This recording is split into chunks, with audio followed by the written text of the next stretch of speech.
Hi, this is Adam from Small Town Machine Shop, and we're back on the Toro again.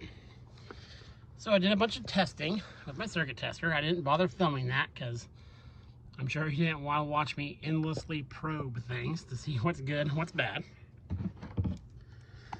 So, after going through here, changed a bunch of this stuff out. This right here was the beginning of the issues we had with this thing. This is the, I forget what they call it, the rider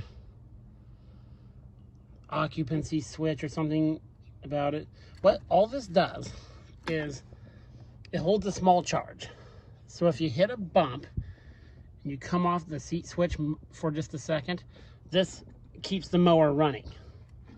He holds like a 2 or 3 second charge. That is the only thing this does, and this thing is expensive for what it does. Then we had some other issues because of some weather damage, of course. It's an older mower. It's parked outside its entire life. So, but I chased out the charging stuff because obviously we need the battery to charge because it has electric PTO. Charging stuff is good. The power to the fuel pump is good. The oil, of course, I can't really test the oil pressure switch. There's continuity and stuff to there, and the water temperature. So that stuff might be good. So what I'm gonna do is basically remove the ignition and blade parts off this. Run them off this key. I've had this ignition for like 20 years. Very simple. See, battery power goes there. This is key power, and that's start. So I'm going to bypass and eliminate all the start stuff real quick. And this key will be mounted next to this guy. So I'll turn this key on, and that'll energize the charging system and bring the stuff back to the battery and all that. Actually, I probably might put where the blade switch goes. And turns on the fuel pump, sends the power to the relays and all that. Then this will just be turned to the run position. That'll open the fuel shutoff solenoid. And the start position will go right back to the starter. And the only thing that kills the motor is that fuel shutoff solenoid. So that'll all be bypassed. It'll be hooked directly to this switch. So now, I know what some of you are thinking. Why don't you just fix the stuff that's wrong? I plan to do that in this off season. This is his second backup mower. The reason I'm messing with this now is because his backup mower, it's a Cub Cadet, blew a wheel motor, blew a seal in it, which that'll be probably, hopefully, Friday's video or Saturday's video is rebuilding a hydraulic wheel motor. So this will be the second backup. So this might, ideally, if we keep the two main ones going, this might be used once or twice this year for a day. Okay?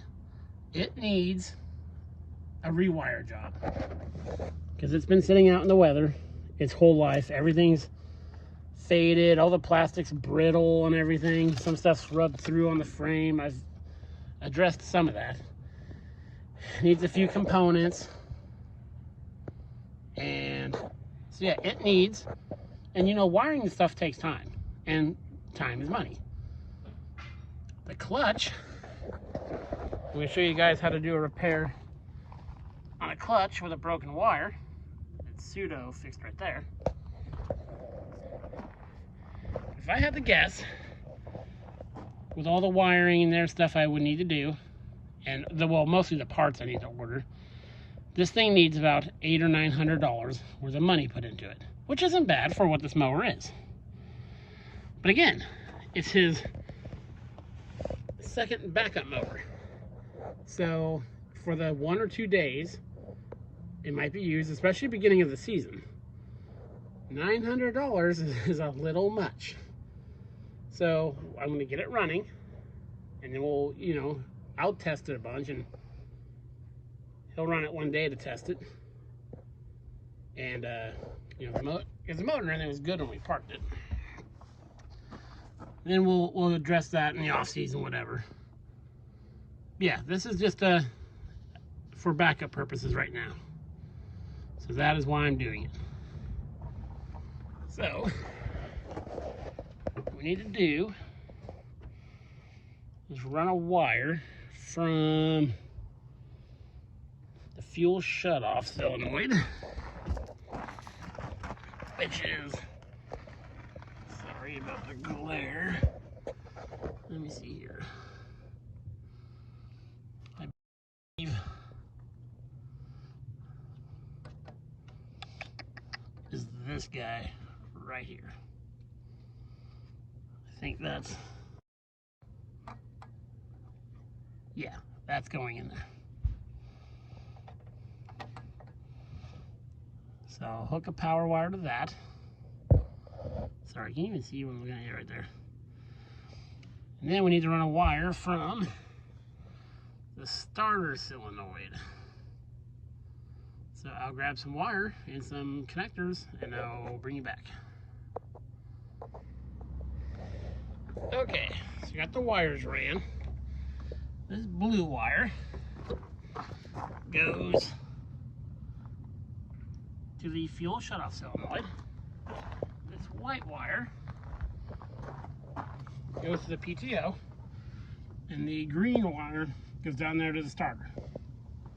So now we will have complete control over everything that makes the mower run and the blades work. I did some more checking. So this is probably as far as I'm going to get today. So tomorrow we will hook up our switch. I also need to tomorrow. It broke the positive terminal or battery cable and broke off the battery. So I have to fix that because we're going to jump her off there to feed that stuff. I need to find room in there for the new switch, which shouldn't be too bad. Again, I'll probably get rid of this guy. This is the old PTO switch. Yeah. Tomorrow, I'll get some new diesel. I drained the tank yesterday in that gas can. Left it open to kind of air dry. We'll get some new diesel in there, and tomorrow we will crank it over. This is Adam from Small Town Machine Shop. Please comment, like, and subscribe, and thanks for watching.